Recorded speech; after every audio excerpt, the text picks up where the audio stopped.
To me, if there was one thing, and I talked to O'Neal about this in the pregame, and this is what kind of bugged me. I went through that game with a fine-tooth comb. I looked at every stat, every possible angle on that game.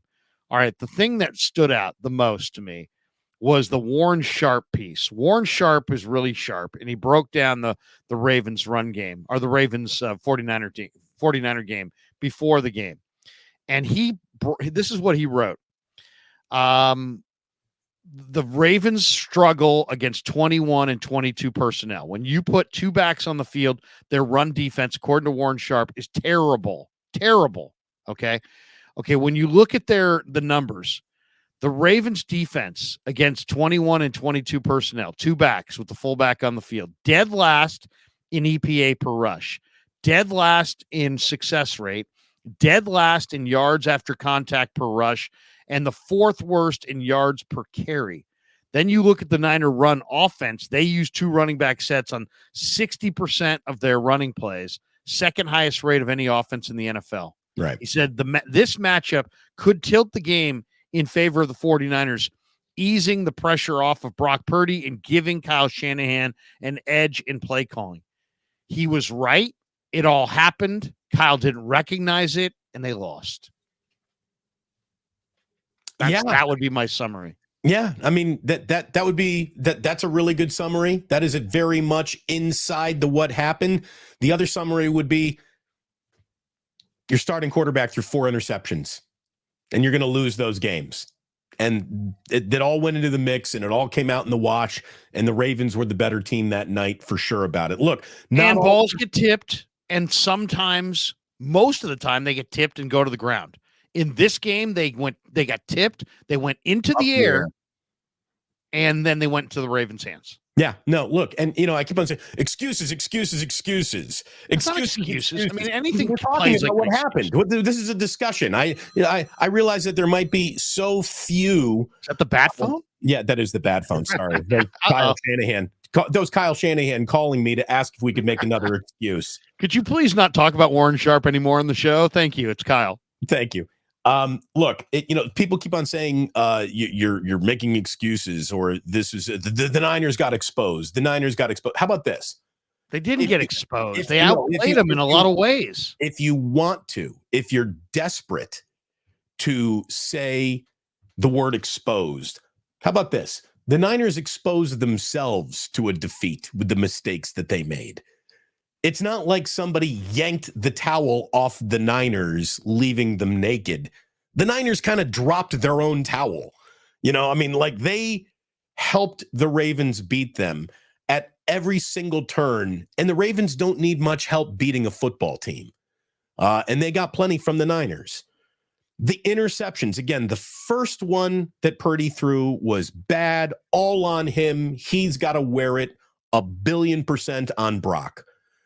The next 3 interceptions are all on a little bit of a sliding scale of that's football. The second interception was a great play by the blitzing corner. The third interception, kind of on Kittle. It's kind of on Kittle, who it pops off of his shoulder pad and goes right up in the air instead of going to the ground, like Larry just said. And there were flags everywhere. Like 7 flags came out on that play. So Purdy kind of thinks like, fuck it. I got a free play here. I'm trying to make a play. And so he might not have seen any of those flags, by the way. Or he might have seen 9 of them. That's the thing. I think he saw the flags, Larry, and that made him think, all right, I'm just going to let this fucker rip because this play's breaking down, and I think I got a free one right here. He got that wrong. And then the fourth one, his arm gets hit by Travis Jones, and that's the Patrick Queen interception. To me, the worst throw of the entire night, other than that first interception to Debo, was the slant to Debo. And you didn't hear this, Larry, because you're in the press box, but at home watching the game, Troy Aikman says he started talking about seeing jerseys. And after you've thrown a few interceptions, you start seeing bigger opponent jerseys, and you're trying to throw into even tighter windows. And that means you're going to throw behind a guy a little, and just a little bit behind a guy could turn into an interception. And that, I thought his second worst throw of the night was a near interception on a simple slant to Debo, which, he's made that play in his sleep all season long. But so it It was a learning night for Brock. Everything went wrong. I don't think at any point in time the young man lost his composure. I don't think at any point in time Kyle Shanahan lost faith in him to be the guy who could bring us back and win this game. It's not like after the third interception, he goes right to Sam Darnold. And normally you throw 3 interceptions. That's enough. We've seen enough of you tonight. And that didn't happen. So there's still a huge level of belief in the guy, and he's having a great year. And that was the worst game we will hopefully see from Brock Purdy, maybe in his career. I mean, it really can't get better than, could you throw 5 interceptions? It was a bad game. Yeah. And he was due. He was due for a really bad game, and he had a really bad game. And when you have that many turnovers, it's a bad day at the office for sure. It happens. It's never enjoyable. Doesn't mean that it somehow eradicates his entire season or nullifies what he's done. Here's that sounds like an excuse. This isn't an excuse. It's my one buoy of, I guess in some weird way, that is sort of impressive. Let's say Sam Darnold does not throw an interception on his final pass of the evening. That ball gets through to the end zone. It's touchdown Niners. Well, there's no doubt about it. You are still very much odds on the favorite to lose the game, and you're in Dutch. But that would be an 8-point game under the 2-minute warning with 3 timeouts. And the fact that the Niners nearly put themselves in that position to make it a 1-possession game and just a possibility to even maybe tie it up with 5 turnovers and 10 penalties is in its own stupid way kind of impressive. I mean, like it sucks that they lost and they deserve to lose.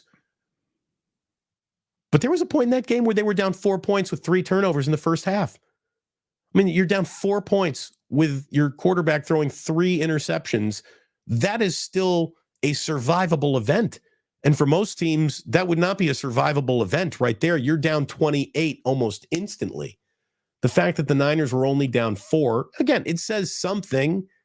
There doesn't say much good, Larry. I mean, there's not a lot to, let's not pretend. You and I are not excuse makers.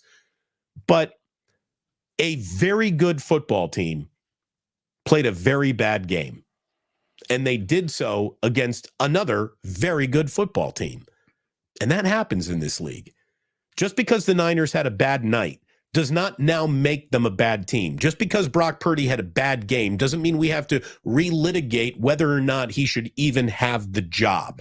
Progress Right. and improvement is not linear. It's not a straight line. Well, I mean, there are ebbs and flows, and this guy's having measurably one of the single greatest sophomore seasons any quarterback has ever had. We're gonna sit there and say, "Oh man, Brock had a bad game, get rid of Brock," are you gonna say the same thing about Nick Bosa? Nick Bosa and Chase Young were supposedly this all-world combo off the edges. Brent Urban had 3 sacks, and those guys didn't have any. So I mean, what? Get rid of Bosa now? Does Bosa stink? I wouldn't get rid of Nick Bosa. Yeah, That's me. Is That's me. Bosa somehow a bum? How many people called up the post game or typed in the chat, "Where the hell's Nick Bosa?" No, because it's just, you know what? You win some, you lose some. The 49, there's been way worse defeats than that. To me, I thought the way the Niners beat the Eagles, was rougher on the Eagles. The way the Niners beat the Cowboys look worse. You can look at this today, and sit there and you go, well, wait a second. You had 100 yards of penalties and 5 picks, 5 turnovers. Does Steve Wilkes need to go because his defense didn't force 1 turnover the entire day? I mean, you got to cut Bosa, you got to cut Chase Young, you got to. It's just, come on, it's just knee jerk stuff. But right. At the end of the day, that's what happened. They didn't play well enough. But this idea, one of the most ridiculous comments I got in the post game last night. If these teams played each other 10 times, the Ravens would win all 10. What? No. What are you talking about? What are you talking about? Seriously, the tell you what, 49ers did so many good things in that game. Yeah. They just turned it over, and they had too many penalties. And then Lamar made every big play. The Ravens played almost a perfect game. Let's be honest here. They played almost a perfect game. Look at the Ravens' talent. They don't have a running back. They really only have one real good receiver.